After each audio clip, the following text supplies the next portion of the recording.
I know Python, which means I know machine learning, AI, data science, computer vision, big data, Keras, TensorFlow, Scikit-learn, PyTorch, OpenCV, deep learning, NLP, Python. Geared towards children and PhDs. Children and PhDs. Now, I didn't learn Python in an online course. I actually never really learned it. Lists are arrays. Tuples are arrays. Sets have no order. Dicts are arrays. Comprehensions are arrays. NumPy arrays are arrays. No more semicolon errors. Only whitespace errors. Where is that error? All the compiled languages are worse because you get errors before you can even run them.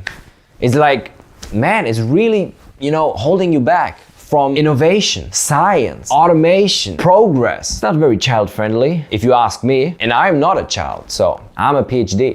Why did we learn Python in uni? Because we had to become a senior machine learning engineer before we had the time to learn programming.